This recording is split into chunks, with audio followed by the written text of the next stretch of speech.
ठीक है, screen share करता हूँ। थ्री से सीखेंगे हम उसमें। डब्ल्यू थ्री स्कूल होम पे जाते हैं। अब जो हम पढ़ रहे हैं वो है सिक्वल। सिक्वल का मतलब होता है एक लैंग्वेज है, ये भी पाइथन की जैसे पाइथन प्रोग्रामिंग लैंग्वेज है। ये स्ट्रक्चर्ड क्वेरी लैंग्वेज है। मल्टीपल डेटाबेस से डेटा को फैच करना। डेटाबेस क्या होता है? जहां भी आपकी वेबसाइट का डेटा रखा होता है, कोई भी ऐसा सिस्टम, कोई भी ऐसी इंफॉर्मेशन जो आपने स्टोर करके रखी है। क्लियर? क्योंकि वेबसाइट में क्या होता है कि आपने मल्टीपल मॉड्यूल्स बनाए होते हैं। मल्टीपल मॉड्यूल्स में पेमेंट का है, प्रोडक्ट का है, एम्प्लॉय की डिटेल्स है। तो वो सारा डिटेल्स कहाँ डेटाबेस में सेव होती है। कोई आप फॉर्म फिल कर रहे हो, सबमिट कर रहे हो, या लॉगिन क्रिएट कर रहे हो, सारी डिटेल्स कहाँ जाती है? वो डेटाबेस में। तो डेटाबेस को चेक करने के लिए कि अब टेस्टर का काम क्या है कि उस डेटाबेस को चेक करना है कि वो वैल्यू वहां तक पहुंच रही है या नहीं पहुंच रही है।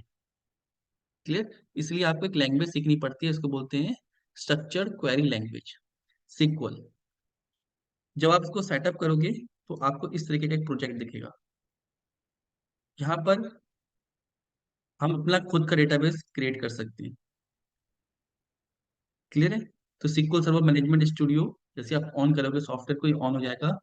ये सर्वर जो इस सॉफ्टवेयर से पहले हमने इंस्टॉल किया था, सिक्वल सर्वर, ये उसका एड्रेस है।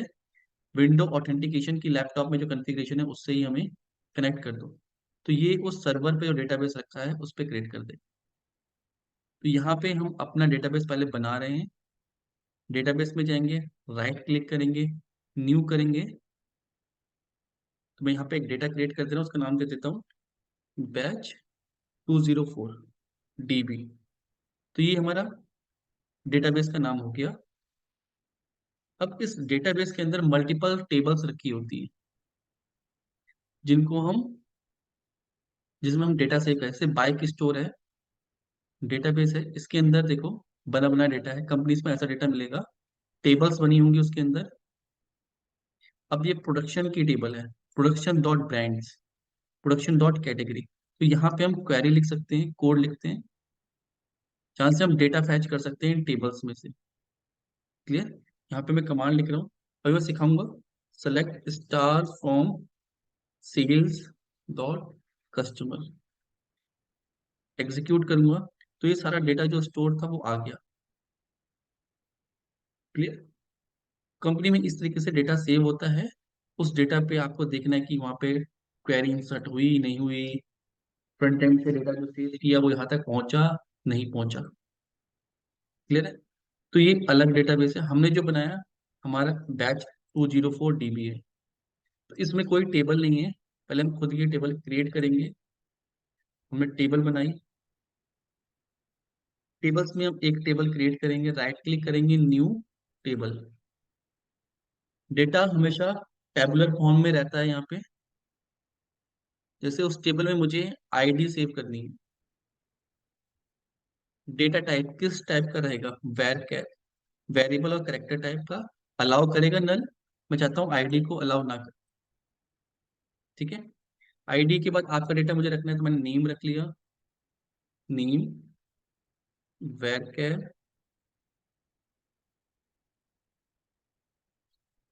अलाउ नल्स नहीं करना, नल अलाउ की एंट्री नहीं करनी। बस। तो मुझे जैसे स्टूडेंट है, स्टूडेंट का नेम है, स्टूडेंट का एड्रेस है, फोन नंबर है, जेंडर है।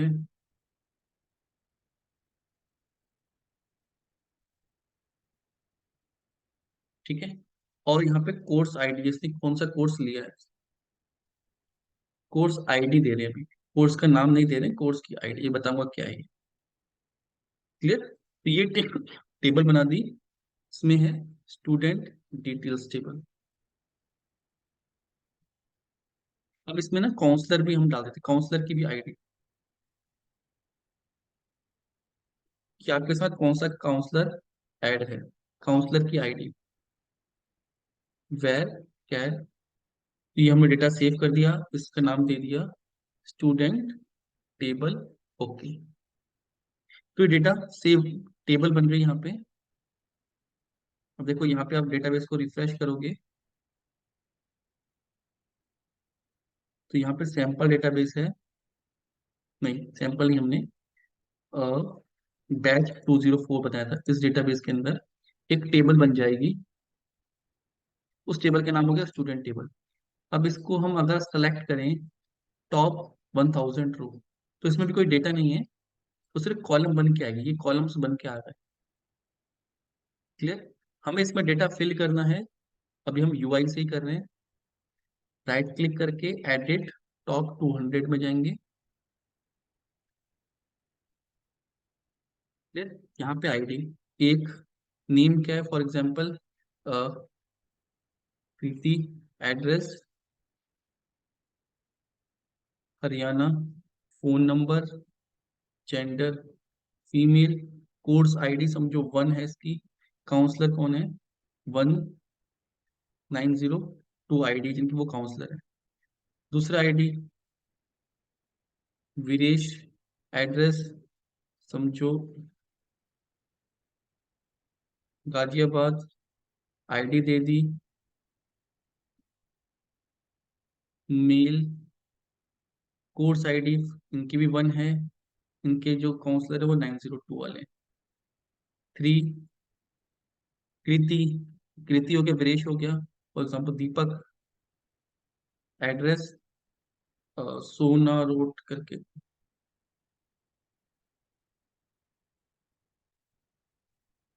नू या सोना रोड करके, कहाँ का है दीपक एड्रेस, ये डाल देते हैं। ठीक है, number, phone number, gender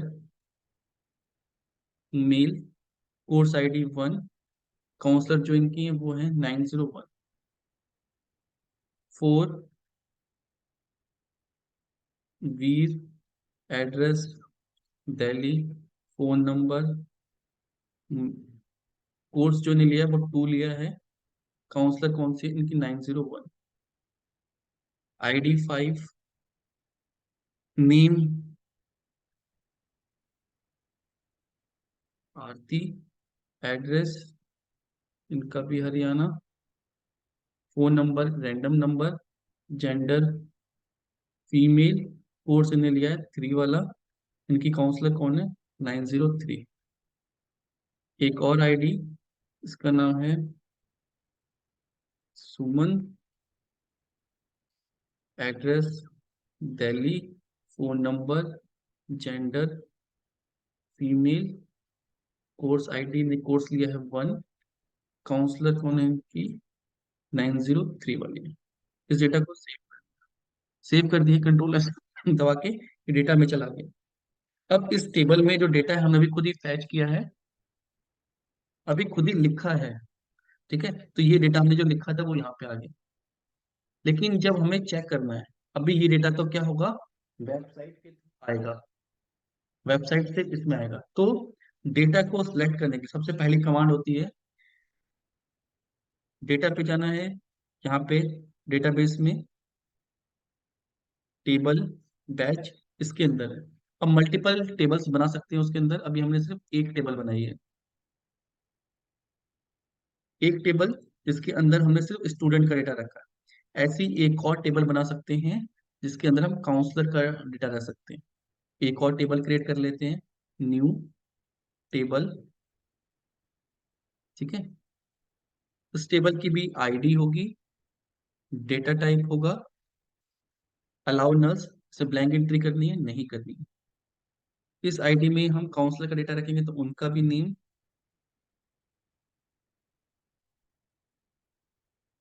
where care, counsellor का एड्रेस, वेर केयर, कोर्स कौन सा कोर्स हो, वेर केयर। ठीक है, और फोन नंबर। तो डेटा हमेशा मल्टीपल टेबल्स में होता है।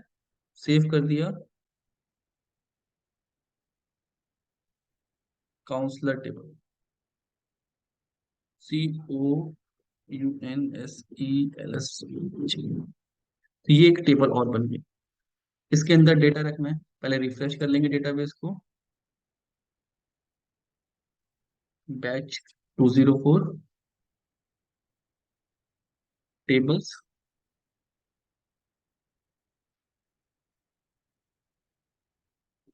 टेबल के अंदर, काउंसलर टेबल के अंदर डेटा फिल करना है हमें। तो राइट क्लिक करके, एडिट करके, उसके अंदर हम डेटा फिल करते हैं। अभी हमने ये बनाया है।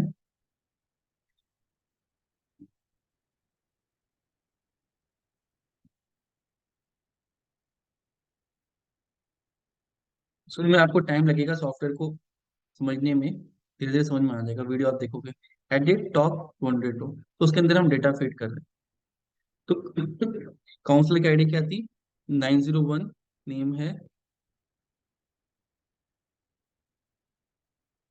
दीपिका मैम का नाम लिख देते हैं। एड्रेस दिल्ली। कोर्स कौन सा कराती हैं? टेस्टिंग का। ठीक है। Phone number. दूसरी काउंसलर 902। उनका नाम है क्या नाम है काउंसलर का हमारी? नीलम। एड्रेस इनका मान लो हरियाणा।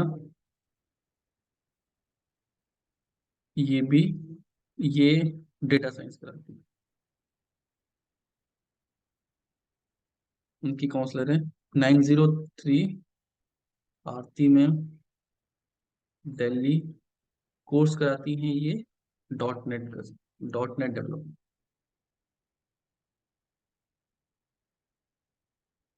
डॉट नेट है इनका भी। सेव कर देंगे। ठीक है, डेटा सेव हो गया। अभी ये डेटा तो हमने खुद बनाया है। जब हम कंपनी में जाएंगे ना, बीइंग अ टेस्टर हमें डेटा बना बनाया मिलेगा। हमें उस डेटा को चेक करना है। अब इस टेबल को सिलेक्ट करना है पहले, या इस डेटाबेस पे जाना है, यहाँ पे न्यू क्वेरी का ऑप्शन, कि अब क्वेरी से कैसे यूज करें। सबसे पहले हमें लिखना है यूज, कि कौन सा डेटाबेस हम यूज करें। यूज बैच 204, ये वाला डेटाबेस हम यूज कर रहे हैं। एग्जीक्यूट करेंगे। अब इसके बाद कमांड लिखते हैं हम, select, select star from student table. अब इसको लिखने के बाद यहाँ पे एग्जीक्यूट करते हैं, तो जो स्टूडेंट टेबल का डेटा है ना वो यहाँ पे दिखेगा। तो ये जो कमांड है ये सीखनी है। क्लियर? अब सेलेक्ट क्या है, जो ब्लू में आएगा वो कीवर्ड्स हैं बने बनाए। तो select star from student table, कि स्टूडेंट टेबल में से, स्टार का मतलब होता है ऑल, सारा डेटा उठा के ले आओ। तो ये कॉलम जितने भी बने होंगे, ID, name, address, phone number, gender, course ID, counsellor ID, तो ये सारा डेटा आ जाएगा। अगर मुझे सारा डेटा नहीं चाहिए, मुझे सिर्फ बच्चों का फोन नंबर चाहिए और उनका नेम चाहिए, तो मैं यहाँ पे लिख सकता हूँ नेम एंड फोन नंबर। उस जो ये कॉलम्स है ना, इन कॉलम्स का नाम, select name phone from student table, तो ये क्या दे देगा? सिर्फ नेम दे देगा और फोन नंबर दे देगा। मेरे पास डेटा जो आ जाएगा, नेम और फोन नंबर। तो ये क्वेरीज हैं जो हमें सीखनी पड़ती है डेटाबेस में चेक करने के लिए। ये क्लियर हो गया? कितना समझ में आया? किसी को डाउट है इसमें? इसमें किसी को डाउट है? ठीक है। अब आते हैं ट्यूटोरियल्स, ट्यूटोरियल साइट पे। जो ये लैंग्वेज लिख रहे हैं ना, इसको सीक्वल बोलते हैं। और ये जो हम यूज कर रहे हैं, ये सॉफ्टवेयर है। सॉफ्टवेयर पे हम कमांड लिख रहे हैं, उसी कमांड के हिसाब से वो हमें परफॉर्म करके देगा। तो जब आप कंपनी में जाओगे आपको ऐसा डेटाबेस मिलेगा। आपने फॉर्म फॉर्म फीडबैक का यहाँ टेबल है। कोई ने, जब आप टेस्ट करोगे तो यूआई से, वेबसाइट से उस फॉर्म को फिल करोगे, और वो डेटाबेस में जा रहा है नहीं जा रहा तो चेक करोगे। कैसे चेक करोगे? यहाँ पे कमांड लिखोगे। सपोज किसी काउंसलर का डेटा यूआई से है, सेलेक्ट स्टार फ्रॉम, क्या टेबल बनाई थी हमने? काउंसलर टेबल बनाई, COUN,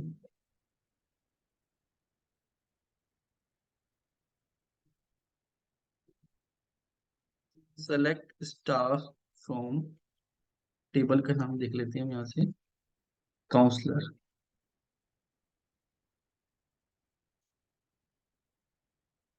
तो ये काउंसलर मिल डीबीओ डॉट डेटाबेस ऑब्जेक्ट है, ठीक है। अब डायरेक्टली काउंसलर काउंसलर भी लिख सकते हैं। तो अगर कोई डेटा वहां से सेंड करोगे, यहाँ तक पहुंच गया, मतलब वो एंड टू एंड वेबसाइट चल रही है। तो आपको डेटाबेस में चेक करना, अभी तो मेरे पास कोई कनेक्टिविटी नहीं है, ऐसा कोई सॉफ्टवेयर नहीं है। क्लियर। तो ये सीक्वल क्वेरी है जो हमें सीखनी होगी। ये किस में है?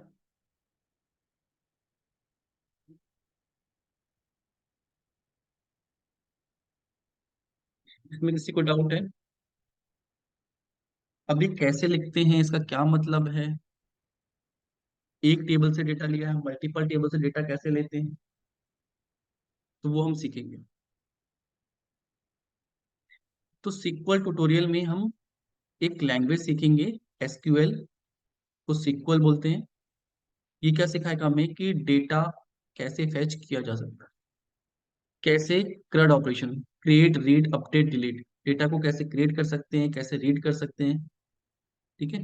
तो सीक्वल क्वेरी हेल्प करती है हमें डेटा को रीड करने के लिए, राइट करने के लिए, एग्जीक्यूट कर सकते हैं अपनी क्वेरी। इसको बोलते हैं क्वेरी, जो हमने ये लिखी है ना, ये क्वेरी है। क्वेरी को एग्जीक्यूट कर सकते हैं अगेंस्ट डेटाबेस, डेटा को रिट्रीव कर सकते हैं, कोई नया डेटा इंसर्ट करना है तो कर सकते हैं, अपडेट डिलीट क्रिएट, सब कुछ कर सकते हैं इस क्वेरी की हेल्प से। क्लियर है। सिंटेक्स कैसे लिखे जाते हैं?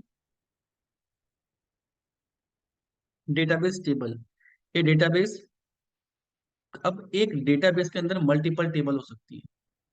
जैसे यहाँ पे एक डेटाबेस दिया हुआ है, योर डेटाबेस, इसके अंदर कोई कंपनी है तो उसकी कस्टमर की भी डिटेल है, कस्टमर कैटेगरीज, प्रोडक्ट ले रहा है तो प्रोडक्ट की कैटेगरीज की डिटेल है। यहाँ पे देखो प्रोडक्ट की डिटेल है, कौन कौन सा प्रोडक्ट वो बेचते हैं, उनका सप्लायर की आईडी, सप्लायर की आईडी से हम सप्लायर को देख सकते हैं कि ये सप्लायर्स की नेम है, सप्लायर की डिटेल अलग टेबल में, प्रोडक्ट की डिटेल अलग टेबल में, प्रोडक्ट के बारे में अलग, प्रोडक्ट जिन्हें ऑर्डर किया है प्रोडक्ट की डिटेल अलग, शिपर्स जिनको हम शिप करते हैं, कैटेगरीज अलग अलग, कौन कौन सी कैटेगरीज हमें, तो ये डेटा हमेशा अलग अलग टेबल में रखा जाता है ताकि अच्छे से रखा जाए। नहीं नहीं, डेटाबेस बनाने का काम डेवलपर का होता है, ठीक है। क्योंकि आपको पता नहीं है ना कैसे। हाँ, डेटाबेस की टेस्टिंग करता है, वो देखता है कि डेटा में वैल्यू जा रही है नहीं जा रही है, इन कमांड्स को यूज करके, जो मैं कमांड सिखाऊंगा इन कमांड्स को यूज करके। आपको कैसे पता लगेगा कि वहां डेटा चला गया है नहीं गया है? तो आपको चेक करना आना चाहिए ना। बनाना नहीं है आपको, बनाने का काम आपका नहीं है, क्योंकि ये लिंक होता है फ्रंट एंड से। क्योंकि नहीं, ये भी नहीं होता, लेकिन आप प्रैक्टिस कैसे करोगे? आपको प्रैक्टिस करने के लिए बताना कि आपको प्रैक्टिस करने के लिए डेटा तो चाहिए होगा ना थोड़ा सा, तो बनाना इसलिए सिखा रहा हूँ।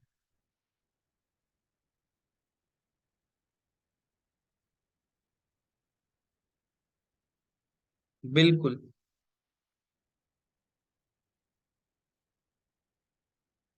ठीक है, पहले आते हैं, पहली कमांड है सेलेक्ट करना, सबसे आसान तरीका, सबसे इंपॉर्टेंट, कि डेटाबेस की टेबल से डेटा निकालना।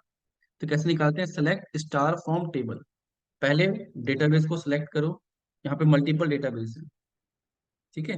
यहाँ यहाँ पे सबसे पहले आपको ये डेटाबेस के नाम है, यहाँ से डेटाबेस सेलेक्ट करना है कि कौन से डेटाबेस को यहाँ पे सेलेक्ट करना है। यहाँ पे देखो हमें कौन सा करना है, बैच 204, ठीक है। उस कोड से करना है तो हम यूज लिख सकते हैं, और यहाँ से करना है तो हम यहाँ से भी कर सकते हैं।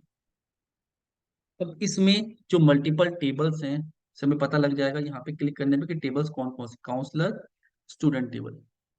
तो मुझे स्टूडेंट टेबल में देखना है कि किसी ने डेटा भेजा है स्टूडेंट टेबल में, कहीं से भी भेजा है, क्या वो इसमें गया? तो क्या लिखूं? Select star from student table, ठीक है। इसको सिलेक्ट करूंगा और यहाँ से एग्जीक्यूट करूंगा, तो यहाँ पे मुझे डेटा दिख जाएगा। अगर डेटा यहाँ पे दिख गया तो मतलब कि वो डेटाबेस में अच्छे से पहुंच चुका है, सेव हो गया है। मैंने सिर्फ उसको चेक किया है कि वो पहुंच गया नहीं पहुंचा। पता लगा यहाँ पर दो ही वैल्यू पहुंच रही है, पहुंच रहा है, तो वो डिफेक्ट होगा।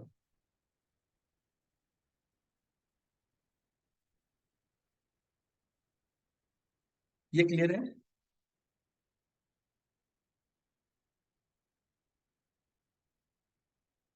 ये समझ में आया आप लोग को? ठीक है। नेक्स्ट है कि मुझे, अब इस कमांड का मतलब क्या है, सेलेक्ट करो स्टार, स्टार मतलब ऑल, जितने भी कॉलम्स हैं सबको निकालो। फ्रॉम कहाँ से, स्टूडेंट टेबल, टेबल का नाम। अगर मुझे ऑल नहीं चाहिए, मुझे एक सिर्फ नेम चाहिए, मुझे सिर्फ नेम चेक करना है कि उसका नाम डेटाबेस, किसी का नाम डेटाबेस में है नहीं, नेम और एड्रेस और फोन नंबर चाहिए, तो मैं तीन कॉलम यहाँ पे लिख सकता हूँ, नेम, एड्रेस और फोन नंबर। तो जो फैच करूंगा, जो व्यू आएगा, ये क्या होता है, नेम, एड्रेस, फोन। तो यहाँ पे हम फिल्टर लगा सकते हैं कॉलम वाइज। डेटा तो बहुत सारा होगा एक्चुअल में, तो अगर हमें फिल्टर लगाना है तो हम यहाँ पे फिल्टर लगा सकते हैं, select name, address, phone from student table. Student table से नेम ले आओ सबका, एड्रेस ले आओ और फोन नंबर ले आओ। ये क्लियर, क्लियर हुआ? जैसे कस्टमर और सिटी चाहिए फ्रॉम कस्टमर, तो कस्टमर टेबल से मुझे क्या दे दो, कस्टमर दे दो और सिटी दे दो। तो सेलेक्ट स्टार फ्रॉम कस्टमर। ठीक है। दूसरा है select country from customer. Customer table से कंट्रीज निकाल दो, कि कस्टमर टेबल में, जो कस्टमर टेबल है इसमें देखो कंट्री का डेटा है, मुझे चाहिए सिर्फ कंट्री। तो मैंने सेलेक्ट स्टार की जगह क्या लिख दिया, select country. Select country from customers, और इसको रन कर दी। तो जितनी भी कंट्रीज थी वो सारी आ गई, कितने आ गए, 91 कंट्री। क्लियर है? अगर इसके आगे मैं डिस्टिंक्ट लिख दूं, डिस्टिंक्ट का मतलब होता है यूनिक। अब हो सकता है कि कस्टमर की, एक कस्टमर की मल्टीपल, सॉरी मल्टीपल कस्टमर्स की सेम ही कंट्री हो, पॉसिबल है ना? हो सकता है ना, एक से ज्यादा कस्टमर बिलोंग करते हो किसी एक कंट्री को। मुझे चाहिए कंट्री का डेटा, कि मेरा काम जो कस्टमर है वो कहाँ का कंट्री के हैं, मुझे चेक करना है। तो मैं कंट्री निकाल रहा हूँ, लेकिन कंट्री में क्या हो रहा है कि मल्टीपल रिकॉर्ड्स आ रहे हैं जो यूनिक नहीं है, सिर्फ कोई स्पेन, स्पेन दो बार आ रहा है, तो दो कस्टमर स्पेन से बिलोंग करते हैं। तो मुझे चाहिए कि यहाँ पे डिस्टिंक्ट लगाओ। डिस्टिंक्ट से क्या होगा, 21, तो 21 यूनिक डेटा आ गया, कोई भी इसमें रिपीट नहीं है। तो इससे मुझे पता लग गया कि 20 कंट्रीज हैं जहाँ पे हमारे कस्टमर रहते हैं। तो ये डेटा निकालना है, तो हम यहाँ से निकाल सकते हैं, डिस्टिंक्ट कर सकते हैं।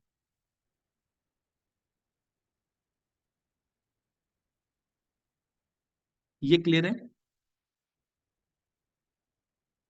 इसमें कोई डाउट है? ठीक है। डिस्टिंक्ट मतलब यूनिक डेटा। देखो, मुझे काउंट करना है, ठीक है, काउंट करना है कि कितनी कंट्रीज हैं। जैसे मुझे यहाँ पे काउंट करना है कि कितने स्टूडेंट हैं, तो मैं यहाँ पे निकाल दूं, सेलेक्ट नेम निकाल दूं, और यहाँ पे डिस्टिंक्ट लिख दूं।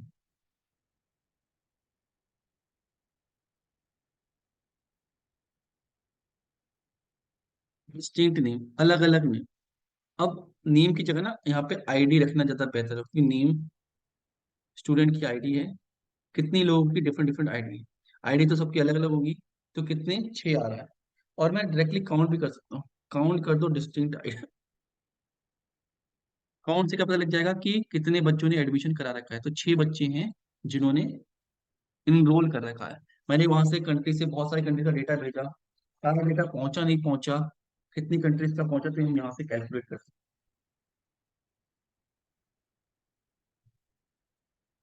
ये क्लियर है? ये समझ में आ रहा है आप लोगों को?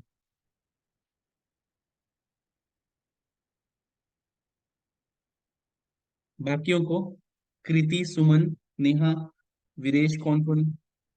सुन।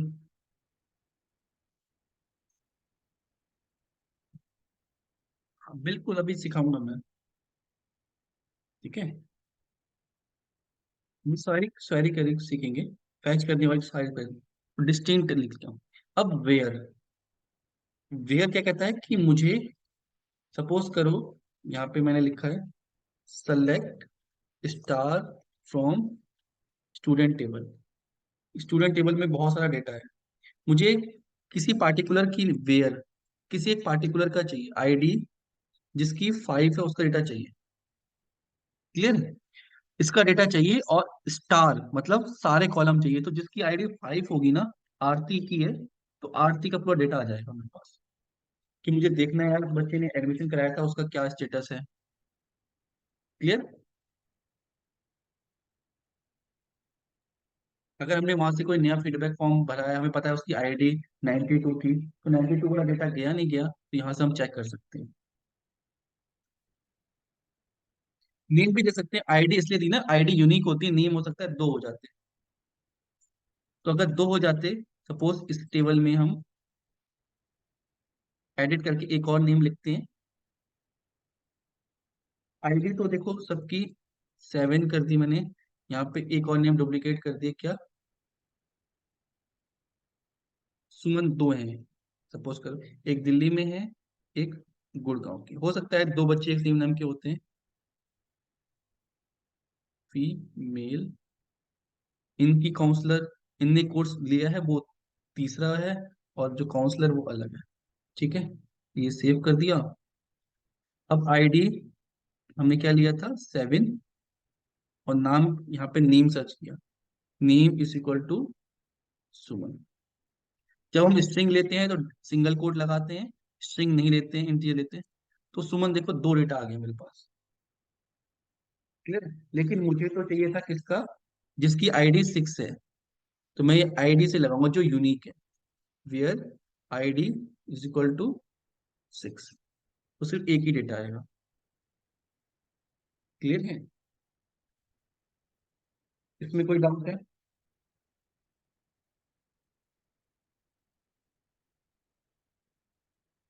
वेयर समझ में आया। वेयर क्लॉज क्या करता है, अभी हमने कॉलम वाइज सॉर्ट किया था, ये रो वाइज, सॉरी सॉर्ट नहीं, फाइंड किया, सर्च किया था कि हमें आईडी नेम एड्रेस मिल जाए। अब जिसकी आईडी 6 है, सिर्फ इसका नेम और फोन नंबर चाहिए मुझे, तो यहाँ पे मैं फिल्टर कर सकता हूँ नेम और फोन नंबर। नेम और फोन नंबर किया, तो इस जो आईडी 6 है इसका सिर्फ नेम आएगा, और क्या आएगा, फोन नंबर आएगा। तो इतना सा डेटा मेरे पास निकल गया। यहाँ पे जो लिखते हैं, ये कॉलम को फिल्टर करता है, यहाँ को करते हैं तो ये रो को फिल्टर करता है। ऐसे रो फिल्टर होती है, ऐसे होती है ना रो। तो पूरा डेटा था हमारे पास, select star from student table. देखो इतना डेटा, ये ऐसे भी फिल्टर कर सकते हैं और ऐसे भी। ये रो वाइज है, कॉलम वाइज। ये क्लियर हुआ। ठीक है। इसे बोलते हैं वेयर क्लॉज। एंड। एंड मुझे चाहिए कि जिसकी, ऐसे मेरे को यहाँ पे लिखा था नेम इज इक्वल टू सुमन। ठीक है। अब इसमें दो डेटा आ रहा है देखो, स्टार करते हैं, दो डेटा आएगा। तो मुझे आईडी नहीं पता थी, तो मैं लगाता हूँ यहाँ पे एंड, जिसका एड्रेस, जिसका एड्रेस क्या है, दिल्ली है, वो वाली सुमन चाहिए, उसका डेटा चाहिए। तो ये एग्जीक्यूट कर दिया, तो यहाँ पे एंड। एंड जैसे प्रोग्रामिंग में काम करता है ना, ये और ये। क्लियर। और लगा सकते हैं कि सुमन और कोई और स्टूडेंट है जिसका नेम आरती है, सेलेक्ट कर दो। तो आरती सुमन नाम के तीन, दो बच्चे हैं, तो ये दो सुमन नाम के निकल गए। तो जिसका नाम आरती होगा या जिसका नाम सुमन होगा उसका डेटा आ जाएगा। एंड और। क्लियर है। फिर है नॉट। जिनका एड्रेस, अब मैं चाहता हूँ वो बच्चा आ जाए, where address is equal to Delhi. सिर्फ वो आ जाए जिनका एड्रेस दिल्ली है। दो आ गए। ठीक है। अब नॉट कैसे लगता है? नॉट ऐसे काम करता है, एंड लगा है, not country equal to Germany. मैं चाहता हूँ कि जो दिल्ली के नहीं है, बाहर के हैं, वो आ जाए। Not address equal to Delhi. तो जो दिल्ली के बाहर के, जैसे हरियाणा, गाजियाबाद, सोना, हरियाणा, गुड़गांव, वो सारे डेटा आ गए। जिनका एड्रेस दिल्ली नहीं है, या जो लोकल के नहीं है, जो गुड़गांव के नहीं है, ठीक है, जो गुड़गांव के नहीं है, मैं चाहता हूँ AON, जो गुड़गांव के नहीं है उनकी ऑनलाइन क्लास होगी। तो ये कितने हैं ऐसे? तो इतने बच्चे हैं जो गुड़गांव के नहीं है, हरियाणा, बाहर मतलब हरियाणा में कहीं और रहते हैं, गाजियाबाद, सोना, दिल्ली, हरियाणा, प्रॉपर गुड़गांव के नहीं है वो। तो नॉट हम यूज कर सकते हैं। ये क्लियर हुआ? नेक्स्ट है ऑर्डर बाय। ऑर्डर बाय का मतलब होता है सॉर्टिंग करनी है मुझे। सेलेक्ट स्टूडेंट फ्रॉम, अब इसमें क्या रहे कि नेम के बाद असेंडिंग ऑर्डर में नहीं आ रहा है, तो मुझे असेंडिंग ऑर्डर में है। तो by order by name, name के हिसाब से सॉर्ट होके सारा डेटा है। एग्जीक्यूट करूंगा तो नेम, आरती, दीपक, रीति, सुमन, सुमन, वीर, वीरेश। तो ये सॉर्टेड ऑर्डर में आ रहा है डेटा। हाँ, मैंने यहाँ पे नेम लिखा है ना, ऑर्डर बाय नेम, इस कॉलम के हिसाब से सेट। यहाँ पे एड्रेस लिख दूंगा, तो जिनका एड्रेस के हिसाब से अल्फाबेटिक ऑर्डर से आ जाए, दिल्ली, दिल्ली, गाजियाबाद। फोन कर दूंगा तो फोन नंबर के हिसाब से आ जाएगा, या आईडी कर दूं तो आईडी के हिसाब से आ जाएगा। जो भी डेटा होगा उसमें उस हिसाब से सॉर्ट कर देंगे। असेंडिंग ऑर्डर में देखो 1 2 3। अब इसको डिसेंडिंग में करना है, DESC, डिसेंडिंग ऑर्डर। देखो जिसकी आईडी सबसे ज्यादा थी उसका। नेम को डिसेंडिंग ऑर्डर में करना है कि भाई नेम, और DESC डिसेंडिंग, इसको क्वेरी चला दी तो डिसेंडिंग ऑर्डर में वीरेश, वीरेश। क्लियर?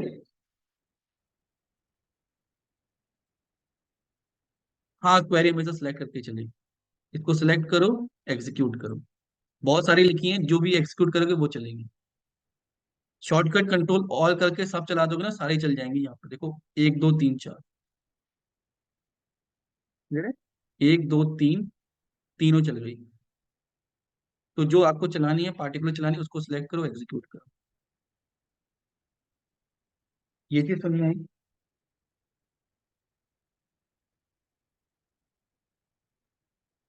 इसको बोलते हैं ऑर्डर बाय। नेक्स्ट है इंसर्ट इनटू। अगर टेबल में डेटा इंसर्ट करके देखना है हमें, इस टेबल में डेटा इंसर्ट करना है, तो हम कैसे कर सकते हैं? उसके लिए कमांड होती है insert into table. Insert into table, कौन सी टेबल है हमारी? है स्टूडेंट टेबल। ठीक है। और यहाँ पे दे दी वैल्यूज, कौन कौन सी वैल्यूज इंसर्ट करनी, यहाँ पे वैल्यूज दे दी। वैल्यूज क्या क्या है? आईडी दे दी मैंने पहले।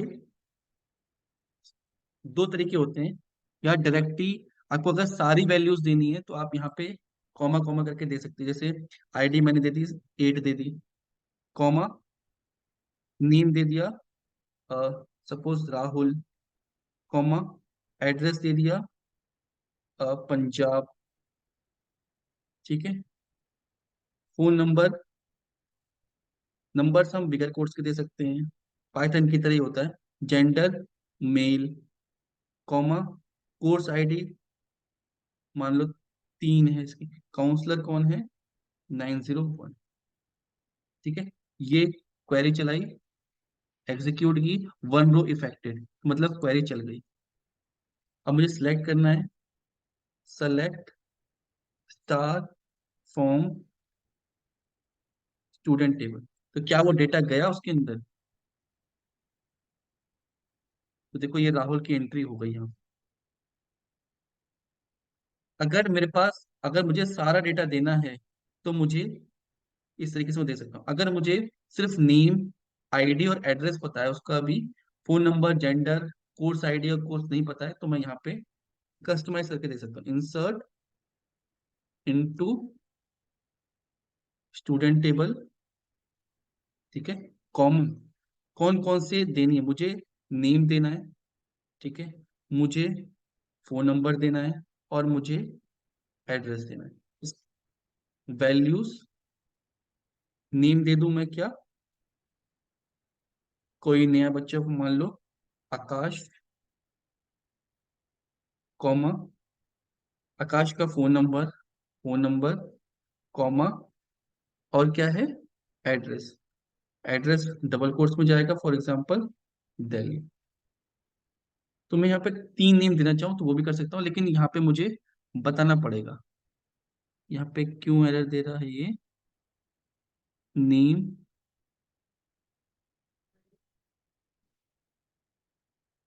सिंगल, चला के देखिए इसको। वैल्यू, वैल्यूज आएगा यहाँ पे, वैल्यूज आता है, मल्टीपल वैल्यूज दे रहे हैं ना, तो वैल्यूज आएगा। अब इसको चलाते हैं, एग्जीक्यूट करते हैं। अब ये क्या कह रहा है, can not insert the value null into column ID. Starting में हमने जब आईडी बनाई थी, ठीक है, तो उसको बोला था नॉट नल, तो आप उसके बिना तो कभी एंट्री कर ही नहीं सकते, तो आईडी हमेशा आपको देनी पड़ेगी, इसे बोलते हैं कंस्ट्रेन। डेटाबेस हमने बनाया था, मैं अलाउ नल किया था, तो इसको आईडी देनी पड़ेगी, मैं 9 आईडी दे दी, तो बगैर आईडी के आप एंट्री नहीं कर सकते। तो ये भी टेस्ट किया जाता है कि आईडी हमेशा होनी चाहिए। तो 9, नेम, एड्रेस, फोन नंबर, और जो वैल्यू हम नहीं देंगे वो नल नल नल आ जाए। ये चीज समझ में आई। डेटाबेस का स्ट्रक्चर बनाते समय हमने बोला था, वहां पर टिक किया था, ठीक है।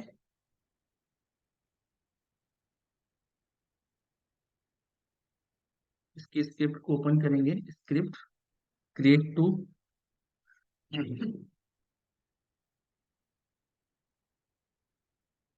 हमने बोला था नॉट नल, ठीक है।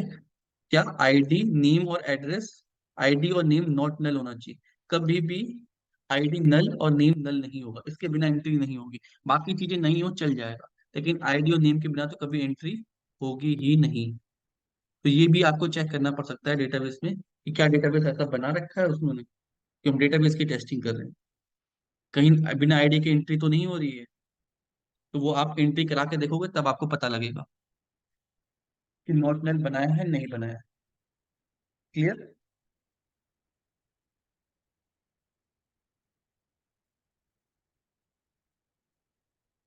हाँ हाँ, वो तो आपको पता कैसे चलेगा कि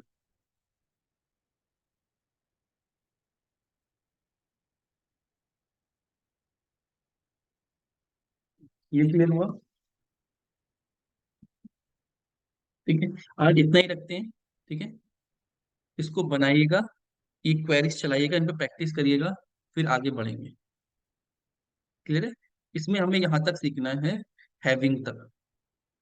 इतना टेस्टिंग, आगे डेवलपमेंट वाला है, ये नहीं सीखने, क्रिएट ड्रॉप ये नहीं सीखने, यहाँ तक हमें सीखनी है हैविंग तक। इसमें जॉइंस आएंगे और क्वेरीज। जॉइंस का मतलब होता है 2 टेबल से डेटा उठाना है। क्लियर। जैसे मुझे यहाँ तक पता नहीं लग रहा है कि काउंसलर की आईडी दी है यहाँ पे, काउंसलर कहाँ पे, कौन सी काउंसलर है, मुझे काउंसलर का नाम भी चाहिए। तो वो दूसरी टेबल से नाम उठाऊंगा, यहाँ से डिटेल उठाऊंगा कि कृति की डिटेल बताओ, उसकी कोर्स कौन सा लिया है इसने, कोर्स आईडी कौन सी, कोर्स 1 लिया है, कोर्स 1 से कौन सा डेटा लिंक है। वो तो कोर्स की डिटेल तो कोर्स आईडी में होगी ना, कि कोर्स का नाम कौन है, उसको कौन पढ़ाता है, उसका प्राइस कितना है, उसकी मंथ की ड्यूरेशन कितनी है, तो कोर्स टेबल में बनाया होगा डेटा। तो कोर्स की आईडी दी है यहाँ पे। ये क्लियर हो गया। इसमें डाउट है किसी को। हो जाएगा इतना। इस हाँ हाँ, ये इजी है, इतना टफ नहीं है, लेकिन ये प्रैक्टिस करनी पड़ेगी, सॉफ्टवेयर पे थोड़ा सा हाथ चलाना पड़ेगा। ठीक है। फिर हम नेक्स्ट क्लास में, मेरे ख्याल से नेक्स्ट एक ही क्लास चाहिए होगी, ये नल्स वैल्यू है, और फिर ये थोड़ा सा जॉइंस थोड़ा सा सीखना पड़ेगा आपको कि 2 टेबल से कैसे उठाते हैं। तो पहले आप प्रैक्टिस कर लोगे ना, वो आ जाएगा फिर। क्लियर है। तो आज इतना ही रखते हैं, कंफ्यूज नहीं करते हैं आगे, इसको प्रैक्टिस